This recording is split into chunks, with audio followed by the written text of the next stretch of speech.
And now I will introduce today's special guest.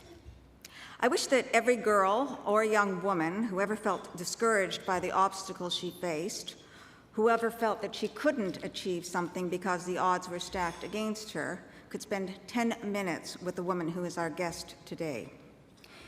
Kim Campbell has had so many firsts after her name that if Guinness published an edition of Canadian records, it would need an entire Kim Campbell category. For starters, she was the first girl ever elected as student body president at Prince of Wales Secondary School in Vancouver. She went on to study political science at the University of British Columbia, where she was the first female freshman president ever elected. She first ran for the Social Credit Party in 1983, unfortunately unsuccessfully, but as is so often the case in both life and politics, that defeat carried with it the seeds of a different win. She went to work in the office of Premier Bill Bennett in the BC legislature, where she established herself as a political force. And she ran again in 1986. This time she won her seat and became the MLA for the riding of Vancouver Point Grey. Like many natural leaders, both male and female, it was her principles and having the courage to speak out for what she believed in that propelled Kim Campbell to the forefront of political and public life. It was 1988. The Supreme Court of Canada had made a landmark decision that forever changed the lives and fates of women in this country. It struck down the law that prohibited abortions as being unconstitutional. Then BC Premier Bill Vander Zalm refused to abide by that decision, saying that his province would not fund abortions regardless of what the Supreme Court said. Kim Campbell, then a social credit backbencher, was once again a first. The first MLA to challenge the leader of her party, speaking out about her obligation to represent her constituents and the will of the people who elected her, and to follow her own conscience rather than bend to the will of her government. Later that year, she moved to federal politics with Brian Mulroney's Progressive Conservatives, and she kept adding to the list of firsts with some of the most significant accomplishments by a woman in Canadian politics ever. In 1990, she became the first woman Minister of Justice and Attorney General of Canada. In 1993, she became the first female Minister of National Defence. And when Brian Mulroney decided to step down, she defeated Jean Charest to become the first female leader of the Progressive Conservative Party. And on June 25th, 1993, she became the first, and so far the only, woman Prime Minister of Canada.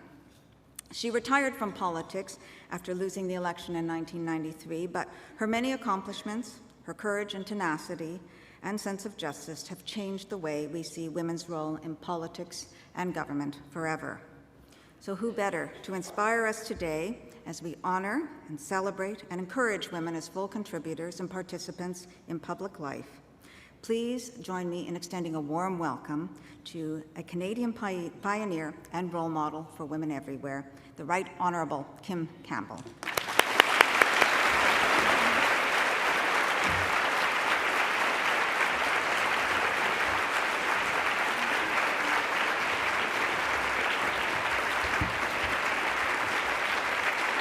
Thank you very much.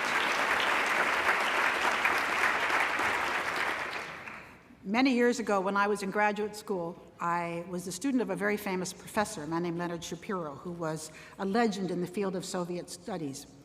And we used to have a seminar Tuesday evening, when visiting scholars from around the world would come and make presentations. And Leonard would give them the most effusive and complimentary introductions, and they would all kind of squirm because they were all thinking of how much less accomplished they were than the person who was introducing them. And I have the same feeling today, being praised in the company of an extraordinary group of women. If I tried to list all of you whom I know and whose accomplishments I know, it would take the whole speech, and there are many more whose bios I don't know, but who I know are also among the strengths of the women's movement here in Toronto. And that doesn't say anything for the men, who are great supporters and wonderful inspirations for the work that we do. So let me say that I am honored to be here, honored to be the recipient of the Eve Award. Also I want to just say, before I begin my remarks, that I want to express an appreciation for the sponsors, because they make it possible to have these gatherings. And talking to a very clever young woman who happens to be a stepdaughter of mine, who knows something about this field, I discovered that many corporations are very diffident about publicizing their corporate social relations, and often the more they care about a cause, the less public they are about it. And I think that Merck's work in women's leadership is really wonderful. And so if you look at the sponsors, take a moment to go on their website sometime over the next few days, and I think you'll probably be surprised at the kind of work that they are doing. And I hope that you will return that care that many of these sponsors have for the causes that you believe in with your own interest and loyalty to them, because I think it is very, very important. They don't always do it as a matter of branding. They do it because they know they have a responsibility to give back to society, and they often, because they don't want to be seen to be self-serving, hide their lights under a bushel. So let's take the bushel off and thank them. And also, I want to say a special thanks to the Canadian Club. This is not the first time I've spoken here. I remember once speaking at the Canadian Club, I think when Isabel Bassett was president, and it was during the 93 election, and I'd been doing an all-morning interview on CTV on, I think it was Canada AM or something, and I had a bad cough. And I asked my assistant to run and get my cough medicine, and I guzzled too much of it, and it was quite potent. And I remember standing in front of the audience at the Canadian Club, sort of with my head spinning, but they gave me a standing ovation, which may have been to do with their wonderment that these words were coming out, or that perhaps I wasn't quite as dizzy as I thought. But anyway, over the years, I've enjoyed being here. It's a great organization, a wonderful platform, and thank you today for sharing it with Equal Voice, an equally wonderful organization. Equal Voice is looking for a breakthrough. Equal Voice wants to change the way Canadians are governed. And when I became Prime Minister of Canada, many people felt that this was a breakthrough. And I wish it had been. I wish I had been the thin edge of a wedge which had grown into, female prime ministers hanging from the rafters. But alas, that is not the case. And when I became Prime Minister, a lot of Canadians were very proud that Canada had beat the United States, that we had got a woman head of government before the Americans had done so. But I think what's very interesting, the last American election involved two very significant breakthroughs. Hillary Clinton certainly made a breakthrough on behalf of women, and oddly enough, I think the nomination was hers to lose. I think in underestimating the importance of the Iowa caucuses, she allowed a momentum to get away from her, but she performed extraordinarily well, and I think as a person and as a candidate grew from strength to strength, and I think she put to bed once and for all the notion that a woman is not tough enough, strong enough, mentally tough enough to handle the pressures of being a presidential candidate, certainly, and being President of the United States. And I wish her very well in her new and responsible role as Secretary of State. But in the issue of race, Barack Obama made a breakthrough that many of us feared we would never see in our lifetime, and it was unbelievably exciting. I was in France at the time of the inauguration, and I was glued to the TV for 3 days solid and shared with people around the world this incredible sense of possibility and exuberance, and many countries outside of the United States asking themselves whether they would be able to make such a selection to reach out of the mainstream of political candidacies to support somebody. But recently, I've been reading Barack Obama's first book, Dreams from My Father. And it's a very interesting discussion of his childhood. He talks about the great good fortune he had in being raised as a very young boy to be totally oblivious to his color. And if anything, to think that being black was a great thing. His mother and her family and all people around them were very, very supportive. And when they were living in Hawaii, there was much more of a colorblind society. His mother remarried, and the family moved to Indonesia, to Jakarta. And again, he lived in a society, his Indonesian stepfather was warm and wonderful to him, and he lived in a wonderful kind of polyglot mixed society where they had pet crocodiles in the backyard. I don't know, I'm not surprised he moved out if the crocodiles grow big. I don't care what color you are, I think you're lunch. But his mother had a job at the American Embassy. And one day he was visiting her at the embassy, and he was in the reading room or something, and he was looking through some Life magazines. And there was a picture of a black man with his skin all peeling and distorted. And the story was that he had bought some kind of product which promised to make his skin white. And Obama talks about the incredible emotional impact of reading that story and reading about somebody who would want to make his black skin white. And what did this mean? Because he had never been exposed to any idea that his color was not as wonderful as anybody else's color. And he talks about how he didn't talk to his mother about this article, and he kind of put it aside, but from then on, he began to notice that, he went back to the United States to school, that he began to notice that Bill Cosby never got the girl in I Spy, and that in his culture, black people weren't on the same footing as white people. And I was very struck by that, because I think anyone who is a member of a group that is excluded or underrepresented for some purpose deals sometimes with the pain of recognition that no matter what you do, you're not wanted. And I thought of my own childhood, much like Obama's. I was raised to believe that girls could do anything. And my mother told my sister and me stories about wonderful women who had accomplished great things. And we were told about Charlotte Whitten, who said, a woman has to be twice as good as a man to be thought half as good, but fortunately that's easy.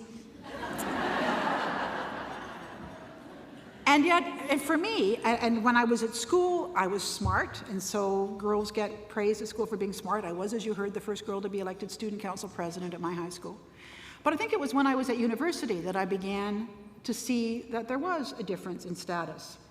Sometimes people ask me about my political career and how it was different from that of boys. I didn't get involved in campus political party clubs because they weren't very congenial to girls. You were welcome to belong to the young Tories or the young Liberals, or I don't know if there were any young NDPs, they all seemed old at the start. Just kidding, just kidding. But you were welcome if you wanted to make the coffee and if you wanted to go and work in election campaigns. But the people who got to be executive assistants in Ottawa, I knew a lot of young men great smart guys that went off to be EAs in Ottawa, that was boys, not girls. Young men, not young women. And so if you wanted a political career, you had to be something different. I remember as I was getting close to graduation and applying for graduate school, and how all of my women friends would talk about the kinds of questions that they would get if they were interviewing for high prestige fellowships. Well, what are you going to do with it? Are you just going to get married? Are you not going to go anywhere? And of course, Rhodes scholarships simply were not available for women. So every time somebody of my generation parades out a Rhodes scholarship as a source of pride, it aggravates me because the women of that person's generation were not eligible. It was about 7 years, I think, after I graduated from university before women became eligible for Rhodes scholarships. You think of things like Skull and Bones, the secret society. Yeah, women were not allowed into those organizations. You began to see that, and you began to understand that doors that could open up networks and opportunities for advancement professionally or politically, if you wanted to go into it, simply were closed to you. And so I guess I had my Obama moment or Obama moments in terms of my own membership of a group for which the doors were not always open as a young woman in university. And it's funny because I sometimes think that I made the decision to go to graduate school not because I particularly wanted to go to graduate school, but because I wanted to prove that I could. And again, that can sometimes distort your ambitions. If you feel you have to make a statement, you may often try to do something which is not what you would have done if every option had been open to you and you didn't feel that your choices in any way reflected on what it was possible for someone in your group to do. Today, girls still encounter the reality check. I'm told when I was teaching at the Kennedy School, people say that young women students today, they don't want to hear about feminism and they don't feel there's any gender bias. But people at the business school told me that although young women MBA students feel very empowered, when they get out into the workforce, they meet a different reality. So the reality check sometimes comes later. For some, it may never come, and that's a wonderful thing. We have broken down many barriers, but it's still there. Now, in my generation, we were told that if you wanted to have equality, you had to be good. And so women of my generations went about leaping tall buildings in single bounds and discovered it wasn't enough to be good. You could be brilliant, and it simply wasn't enough. It's interesting. In business, there are quite a number of studies now that show that companies that have significant numbers of women in their management structures do better. They have a better return on their assets and less problems that come from excessive risk-taking, which appears to be a problem that occurs in highly male-dominated decision-making structures. And it's interesting because many men are not comfortable in all men decision-making structures. It is sometimes we do a disfavor to men in assuming that all men are kind of, the stereotype of the worst things about men. And in the same way, I wouldn't want to be in an all-female decision-making structure. I think that each of the genders, for a variety of reasons, some of them may be intrinsic, some of them are social, we bring certain perspectives, although there's as much division and difference within each sex as there is, more division and difference within the sexes than there is between the sexes. So when I say that, I'm not saying this in a kind of a snide way at all, but simply that research shows that this is the case.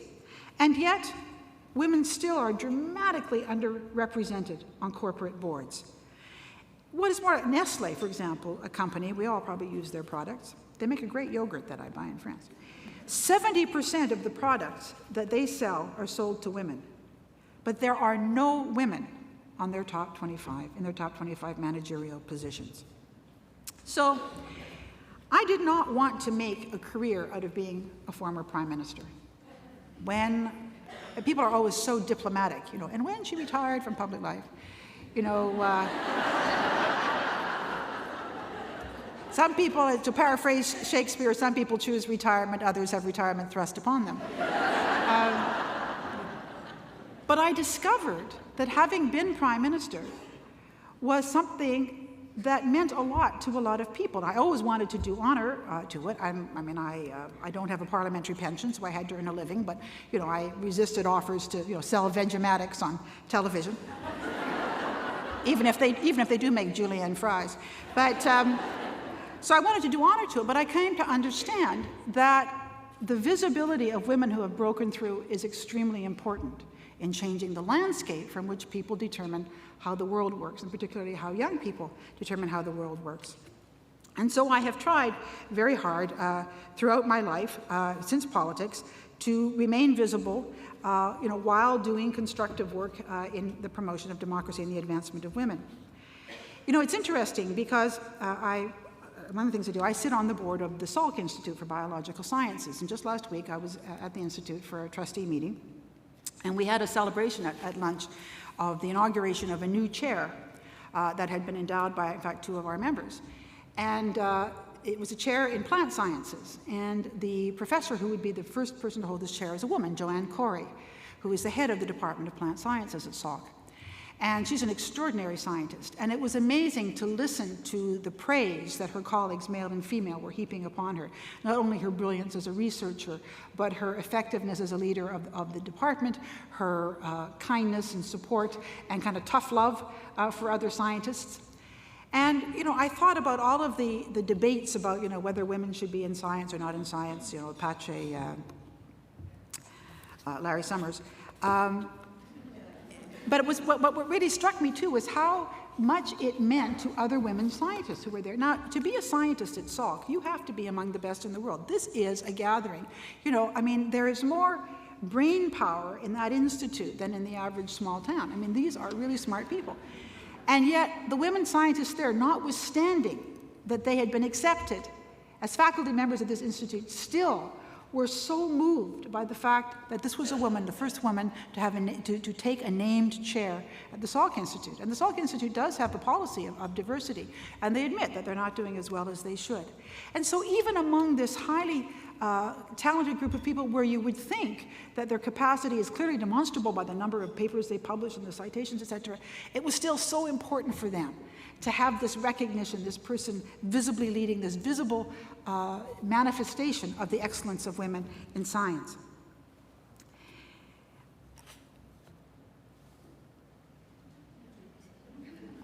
I think, I'm kind of tired of telling stories about brilliant women who got kicked in the teeth early days. There are so many of them. John Corey happily didn't get kicked in the teeth, but Sandra Day O'Connor, first woman in the U.S. Supreme Court, ranked third in Stanford Law School when she graduated. In fact, William Rehnquist ranked first, who went on to be Chief Justice. And when she graduated from law school, the only job any law firm would offer her was as a legal secretary. So she had no choice. She had to go into politics, and she created her own career and went on to a very distinguished career on the bench. And I can tell you a million of these stories, and I'm tired of telling them. I'm tired of telling them because there are so many. There may be, perhaps, writ large, statistical differences between the sexes in certain kinds of categories. Maybe if you took a gazillion men and a gazillion women and you measured them all, a gazillion, 0.25 gazillion men would be good at math, and 0.24 gazillion women would be good at math. But whatever that may be, there is no scientific, reasonable reason to deny a talented woman who has demonstrated capacity the opportunity to achieve. And the problem with discrimination is that it is principles in general that destroy individual lives.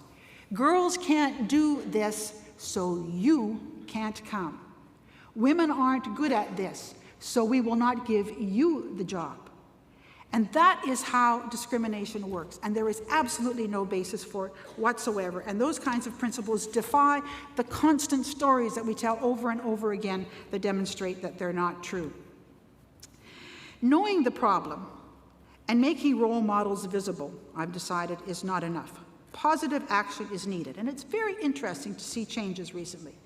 In the corporate world, we know that gender development improves profitability of companies. There's clear empirical evidence that shows this. And so Norway and Spain, Norway was the pioneer, but Spain has followed, have now passed laws requiring that 4 out of every 10 directors on corporate boards in their countries be women. We're not waiting for people to say, oh, it would be nice, and we'll go on a website and see if we can find a database, and we'll ask the same woman to be on 92 boards because she's the only one whose name that we know. 4 out of 10. Angela Merkel has followed in Germany. Now, she's got a voluntary compact for gender parity. But if the voluntary compact doesn't work, I hope her next step is legislation. The Netherlands is working at this as well. And I think, also interesting, in Spain, I spent 3 years living in Spain when I was running the Club of Madrid. And when Prime Minister Zapatero was elected in 2004, he didn't expect to be elected. And that's a whole other story. But he, in the campaign, had promised that if he were elected, 50% of his cabinet would be women. He got elected and everybody thought, oh, ha, ha, ha, I promised that, but that'll never happen. 50% of his cabinet are women. And you know what? Spain is doing just fine. Well, it's not doing just fine because it's being terribly hit by the global economic crisis, but it's not because of the gender of half of its cabinet ministers. He delivered. And I think it's also very important to say that enlightened male leaders are a really important part of the solution to this issue. And I want to pay tribute to Brian Mulroney, who gave me the opportunity to do the things that I did in the government of Canada. But we can't rely just on those who are enlightened, those who will make those changes. In my view, gender parity in government as a goal has to be seen not as a goal to be achieved. We have to see it as a right to be demanded. Gender parity is not something nice on your wish list. I think it's a right.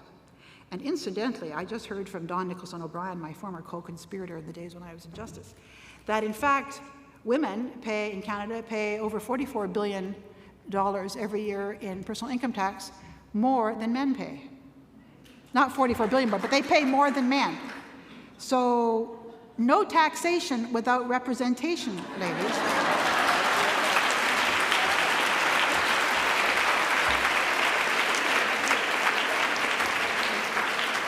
Now, you're going to say to me, okay, Kim, that's all very well, but a right is only a right if you can exercise it. And how can we exercise this right? How can we guarantee? Equal Voice has come up with the proposal to have proportional representation. And I appreciate the thinking behind it, and I understand sort of that they may think that that's the only vehicle available.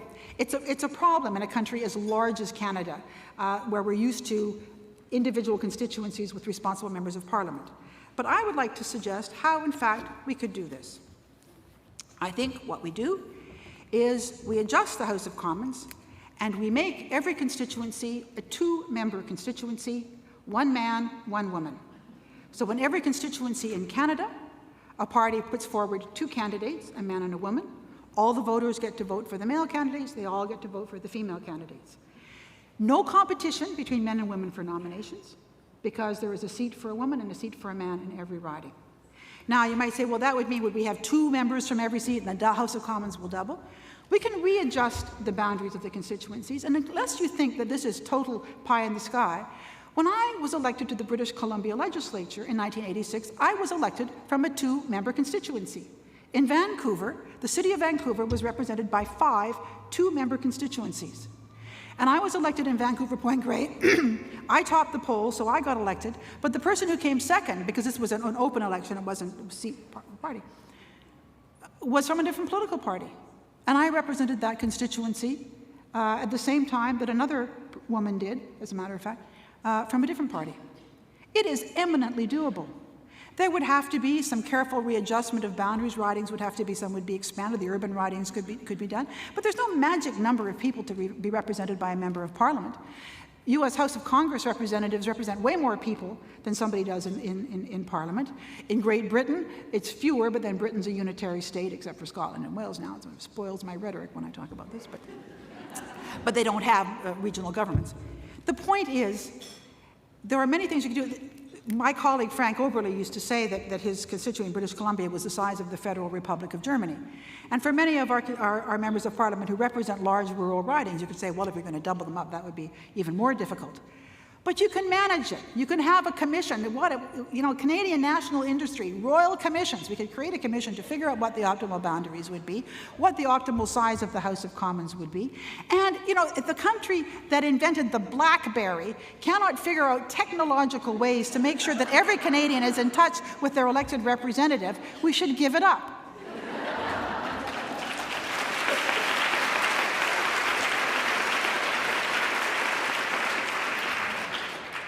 I think it would have, in addition to sort of creating instant parity in the House of Commons, it would make so many other things easier. For example, cabinet making. When you're a prime minister and you're making your cabinet, there are so many things you have to consider. You have to consider region. When I created my first cabinet, my first and only cabinet,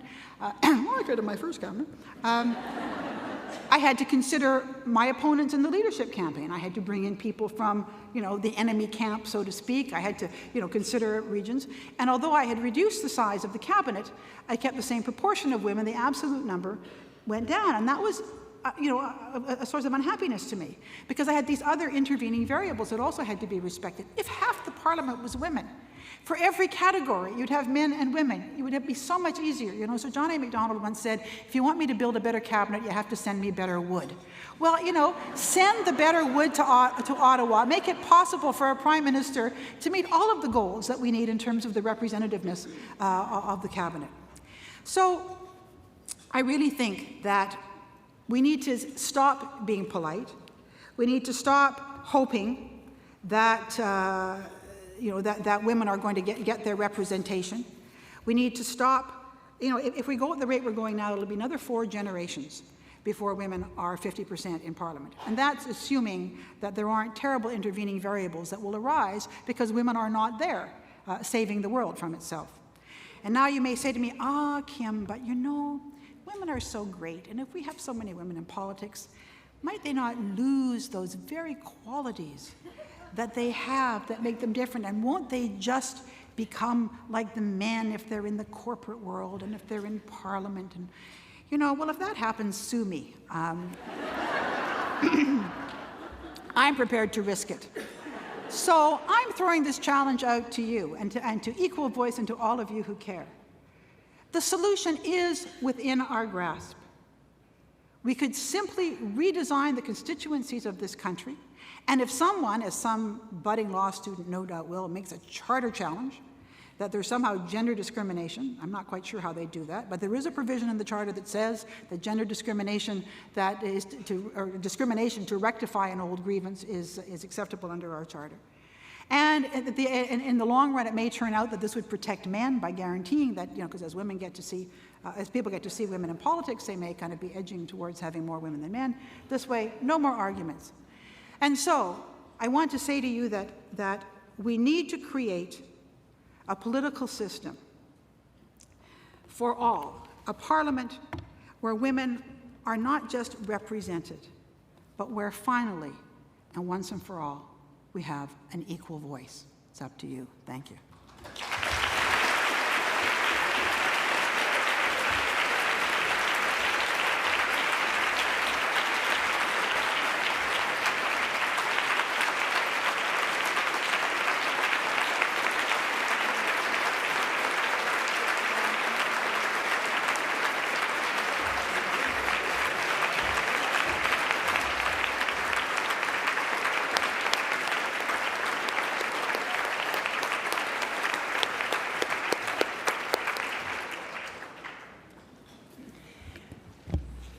My name is Donna Dasco, and I'm the National Chair of Equal Voice, and I am just delighted to hear Kim Campbell's comments today because I'm so inspired by this, and we have been working for all these years to get more women elected and butting our heads against the wall, and the glass ceiling seems to be there.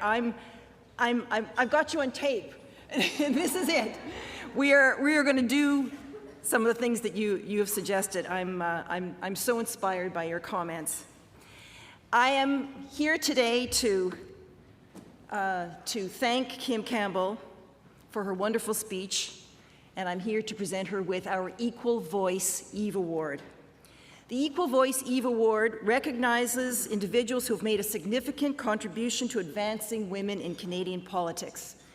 As you know, our previous recipients are Member of Parliament, the Honourable Carolyn Bennett, the Honourable Flora MacDonald, Her Worship Mayor Hazel McCallion, and former Ontario Cabinet Minister, the Honourable Frances Lankin.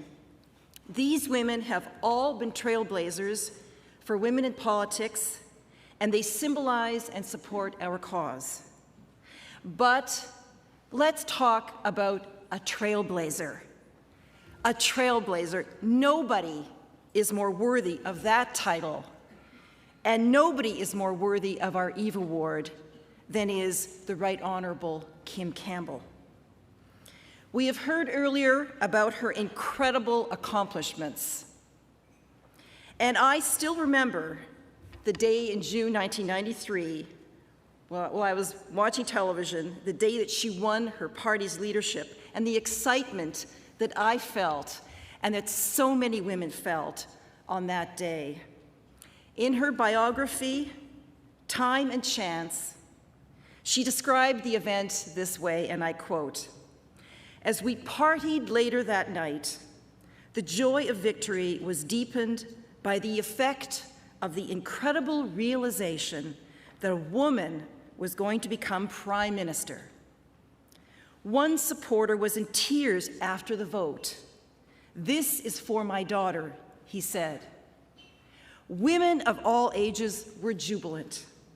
A woman was going to be Prime Minister, and I was that woman." Kim Campbell, you made us all so proud that day, and you continue to make us so proud as you represent Canada in your work internationally in areas of climate change, democracy, and in non-proliferation. When I think about politics in the past decade or so, I can't help but think how much more interesting politics would have been had Kim Campbell been here with us to comment on and to be part of our passing political scene. What can I say? We miss you. We miss you. We miss your intelligence, we miss your spirit, and we miss your sense of humor. And there is a generation of young Canadian women who want to know, who is Kim Campbell? So today, we honor your achievements, we hear your words of wisdom, and we introduce you to a new generation of young women who will be the future Prime Ministers of Canada. So now I would like to ask Helen Burston and Leslie Byrne to come up and Kim Campbell to come up to the stage with me. And I have here the Eve Award. I would like to present the 2009 Eve Award to the Right Honourable Kim Campbell. Please accept this award on behalf of Equal Voice for your contributions to promoting Canadian women. Thank you.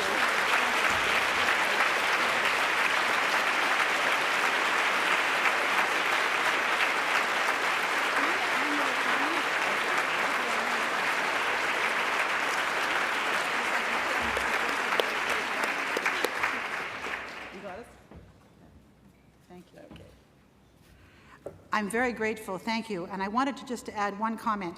I have a website that is about to be launched, kimcampbell.com. I finally got the domain name back. There's a space holder on it right now, which you can register on to I think in June it will be launched. And I hope that you will log on from time to time. You can find out what I'm doing, and there'll be opportunities for feedback. And I'm particularly hoping to use it, part of it, as a way of encouraging young women to think of leadership. So kimcampbell.com, soon to be available on a computer near you. Please log on. In this wonderful world of the internet, we don't ever have to be apart. Thank you. And thank you for this.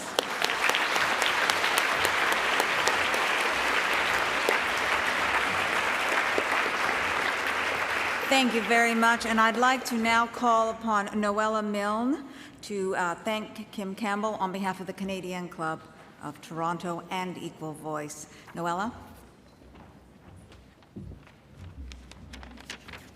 Thank you, Helen. And thank you very much, Kim Campbell. I know I speak for everyone here when I say it's been an honor and a pleasure to have you with us here today. Especially in this context, recognizing the achievements of women in public life and looking to encourage more of us to follow on that trail you have blazed. I want to emphasize that even though you retired from Canadian politics, your contributions and services didn't end when you left Parliament Hill. You haven't stopped pushing the envelope. You've just expanded your sphere of influence with contributions to so many boards, advisory committees, educational groups, and international organizations. You continue to inspire us here at home and millions of girls and women around the world. For all your firsts and all the firsts that are still to come for you, Canada, and especially Canadian women, are so proud. Thank you for making the highest levels of leadership and the full participation of women in government a reality for us in Canada, and for inspiring the next generation of women to follow in your footsteps. Thank you.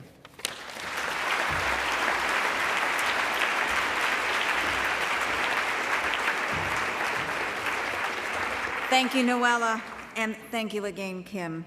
Thank you to all of you for being with us today for our 4th annual Women in Public Life Luncheon.